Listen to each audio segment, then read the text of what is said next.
জোড়াতালি দিয়ে চলছে বিসিবি। দায়িত্ব নেওয়ার 5 মাস পেরিয়ে গেলেও এখনো স্ট্যান্ডিং কমিটি দিতে পারেনি ফারুক আহমেদের বিসিবি। বেশিরভাগ কমিটির দায়িত্ব বিসিবি সভাপতি ও নাজমুল আবেদিন ফাহিমের দখলেই, আর তাতে দৃশ্যমান কোনো পরিবর্তন নেই বিসিবিতে। তবে আবারও 1 সপ্তাহের আশ্বাস দিয়েছেন পরিচালক ফাহিম সিনহা। জোড়াতালি দিয়ে চলছে বিসিবি। 5 মাস হয়ে গেলেও এখনো স্ট্যান্ডিং কমিটি দিতে পারেনি বাংলাদেশ ক্রিকেট বোর্ড। কে কোন কমিটির দায়িত্বে নির্দিষ্ট করে বলতে পারছেন না পরিচালকরাও। এখনো কোনো কমিটিতে ভারপ্রাপ্ত চেয়ারম্যান হিসাবে নেই, গেম ডেভেলপমেন্ট বাদে। নভেম্বর থেকেই বিসিবি সভাপতি বলে আসছেন 1 সপ্তাহের মধ্যেই দেয়া হবে স্ট্যান্ডিং কমিটি। সেটি পেরিয়ে গেছে 1 মাসেরও বেশি। সবশেষ বিপিএল এর সিলেক্ট পর্ব শুরুর আগে 1 সপ্তাহের কথা বলেছিলেন ফারুক আহমেদ।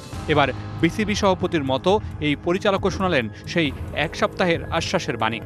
গত বোর্ড মিটিং এর পরে একটা প্রস্তাবিত আপনার কমিটি দিয়েছিল আমাদেরকে। সানবিট সব দিবে সামাল। সানবিট ম্যাজিক প্রেস ডিশওয়াশিং এর মাথা ঘোরানো সলিউশন। ফারুক ভাই সবাইকে বলেছিল যে এটা আমাদেরকে দেখে একটু বিবেচনা করে ওনাকে জানাতে বলেছে। তো বোর্ড মিটিং ছাড়া তো আপনার কমিটি অ্যাপ্রুভ হয় না।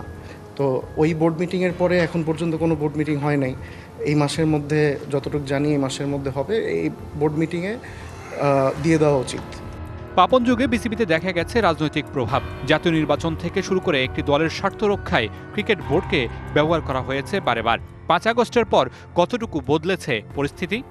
একটা স্পেসিফিক রিজনে একটা টুর্নামেন্ট ছিল, এটা বিসিবি ইলেকশনের সাথে কোনো রিলেশন নাই। প্রভাব বিস্তার করার প্রশ্নটা এখানে আসছে বলে আমার মনে হয় না। এটা ওনাদের একটা টুর্নামেন্ট ছিল, এটা আমরা ভেন্যু পার্টনার হিসাবে ওনাদের সাথে ছিলাম, অর্গানাইজিংয়ের পার্ট কিন্তু আমরা ছিলাম না। বিসিবির আরেক পরিচালক নাজমুল আবেদিন ফাহিমের পদত্যাগ দাবি করেছে প্রথম বিভাগের ক্লাবগুলো। তাদের সাথে আবারও আলোচনায় বসে সমাধানের পথ খুঁজছে ক্রিকেট বোর্ড।